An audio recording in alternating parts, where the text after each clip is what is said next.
20 years back, అంటే 20 సంవత్సరాల క్రితం గణేష్ అంటే ఒక చాలా టాలెంటెడ్ ఫెలో. అంటే నేను మొట్టమొదటిసారి కొరియోగ్రాఫర్గా తను పరిచయం చేశాను జగడం ద్వారా. అంటే ఫస్ట్ పరిచయమే అసలు ఒక సునామీలా ఉందన్నమాట. రావడమే ఏ మూమెంట్ చూపించినా చాలా కొత్తది. మీరు జగడం చూస్తే నేను చాలా వాడుకోలేదు, చాలా చూస్తుంటే ద ఫస్ట్ మూవీకే ఈ క్రియేటెడ్ వండర్స్. నాకు అప్పుడే అనిపించింది ఈ గోస్ అంటే చాలా లాంగ్విటీ ఉంటుంది నీకు. నేను అప్పుడే తనకు చెప్పాను కూడా, నీకు ఐ థింక్ ఇండస్ట్రీలో చాలా లాంగ్విటీ ఉంటుంది, అంటే ఇండస్ట్రీ ఉన్నంతగా నువ్వు ఉంటావని చెప్పాను నేను. సో గణేష్ అలా చేస్తూ ఉన్నాడు, మధ్యలో కలుస్తూ ఉన్నాం. మొన్న ఏ బిడ్డ సాంగ్ కూడా చేసాం, ఇందులో పుష్పలో ఏ బిడ్డ సాంగ్ చేసాం, మళ్ళీ కలుస్తున్నాం. కానీ సడన్గా మొన్న వచ్చి నేను షూట్ చేస్తుంటే సెట్కి వచ్చి చెప్పాడు, నేను డైరెక్షన్ చేస్తున్నాను అన్నాడు.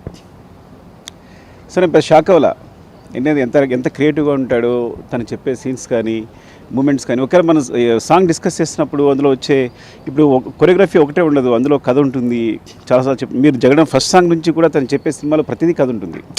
మన ఐ థింక్ అలవైకుంఠపురంలో కూడా ఐ థింక్ కథ ఉంటుంది, ప్రతి సాంగ్లో కథ ఉంటుంది.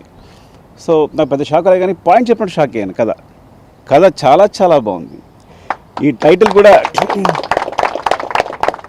కూడా ఒక ట్విస్ట్ ఉంది. సో అలాగే సాంగ్ సిచ్యువేషన్ చెప్పాడు. టోటల్గా ఒక ఓవరాల్గా చిన్న లైన్ తను 3 లైన్స్లో చెప్తే నేను షాక్ అయ్యాను.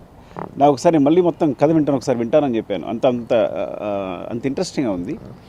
సో ఇంత మంచి కథతో ఇంకా చాలా కాన్ఫిడెంట్గా, అంటే ఐ నో డెఫినెట్లీ ఇది అద్భుతం అవుద్ది డెఫినెట్గా.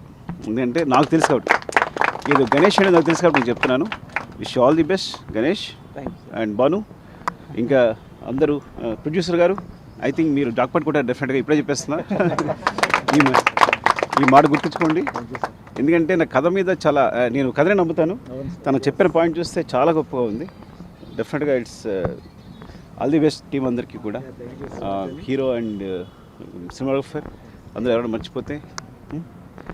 అండ్ బాను సూపర్, కమన్ రా. ఎందుకంటే so love you all. Thank you అండి, thank you very much. Wish you all the best.